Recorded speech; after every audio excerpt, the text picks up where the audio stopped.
Depressed, frustrated, sad, confused. You want answer. Let's talk. Give me a message sa page ko sa Philippine Dating Coach and you can have one-on-one coaching with Coach Baze, your dating coach and psychologist. Just please subscribe to my channel and hit the bell button. Probably this is the main question that we have. Paano nga ba ibabalik sa ex? You know, it's been 6 years na ako nagtuturo ng how to get your ex back. Pero syempre, nagkakaroon din ng a bit of mastery from time to time. Naiintindihan ko din habang katagalan. Merong mga techniques na sobrang effective at merong mga techniques na hindi talaga effective. Pero mayroon akong i-reveal sa inyo na isang technique na sobrang ginagamit ko with my clients. Kaya nga sabi ko sa inyo, magpa-clients kayo sa akin kasi mas maganda kapag kliyente kita. Once na naging client kita, mas ma-handle ko yung situation mo in a very well manner. Kaya nga, I'm asking you guys, if you want one-on-one coaching will be the best answer of all.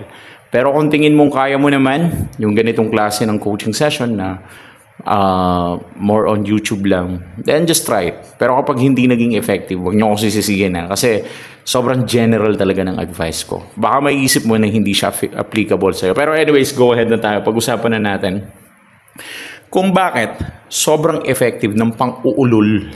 Yun yung term ko, pang-uulol sa ex. Na the more na nauulol yung ex mo, the more na naghahabol siya sa'yo. Okay?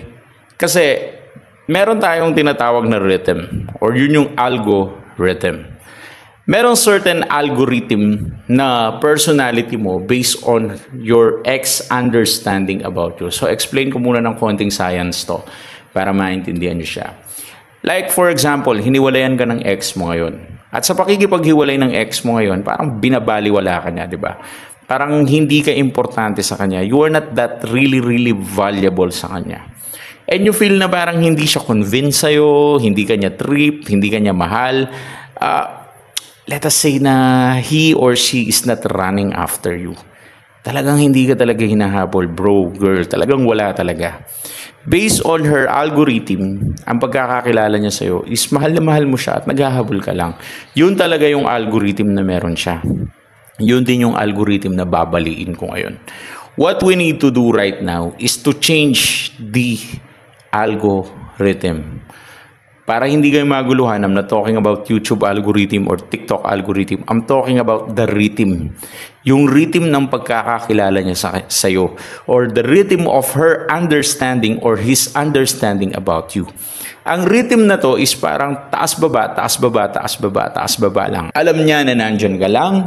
Alam niya na waiting ka lang. At yun yung pagkakaintindi niya about the rhythm that you have. Parang you are so much easy to get.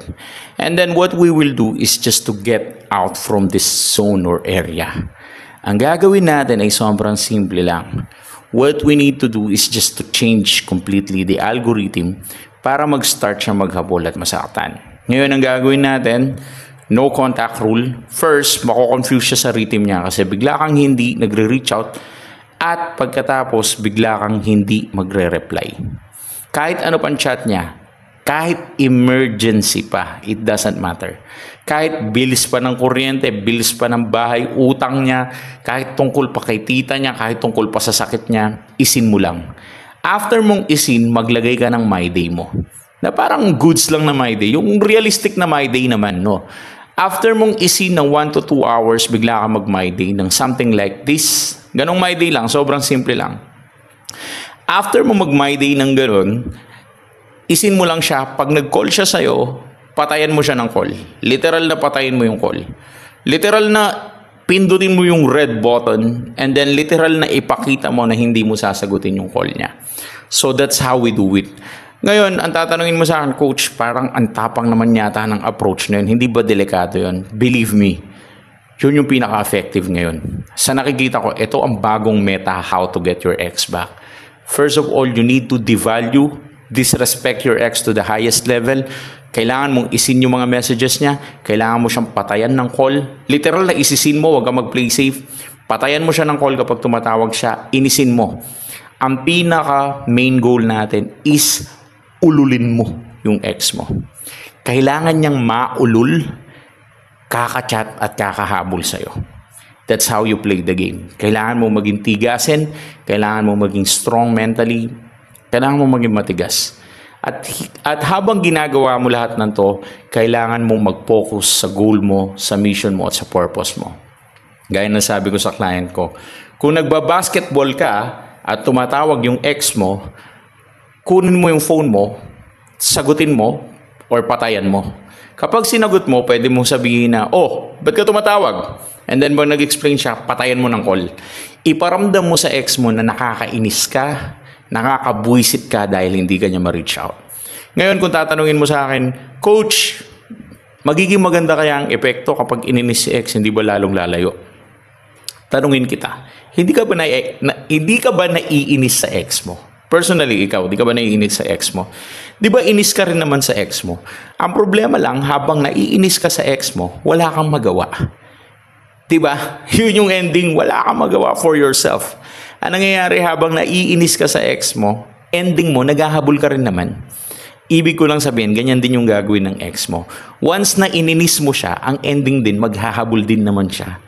Kasi, kung mapapansin nyo, kapag nauulol lang tao, dun siya naghahabol. Pansinin mo, nauulol ka sa sitwasyon nyo ngayon. Pero at the same time, naghahabol ka din.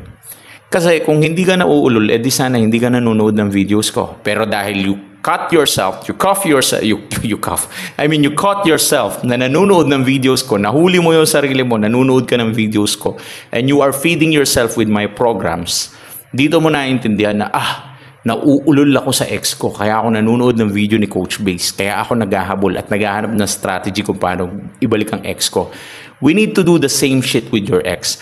Kailangan din natin siyang ululin. Kailangan mong ululin hanggang masira yung bait at mabaliw sa'yo kakahabol. Kailangan nababaliw siya sa'yo. Kasi kapag hindi nababaliw yung ex mo sa'yo, hindi siya ma-obsess sa'yo. Kung gusto mo ma-obsess at mabaliw yung ex mo sa'yo, kailangan mo siyang inisin, kailangan mo siyang ululin. Ngayon, ito yung mga mangyayari, ha?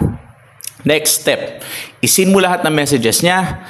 Pag nag-call, pwede mong sagutin ng bastusan like, oh, ba't ka tumatawag? Ano kailangan mo? Magsasalita pa lang siya ng 2 sentence, patayin mo na yung call. O kaya, para wala nang usapan, patayin mo yung call, literal. Pindutin mo yung pula. Okay? Pindutin mo yung pula. Yun ang ibig ko sabihin. Anyways, sa mga next step niyan, paiba-iba na siya, but give us a message sa Philippine Dating Coach for one-on-one coaching. Thanks for watching.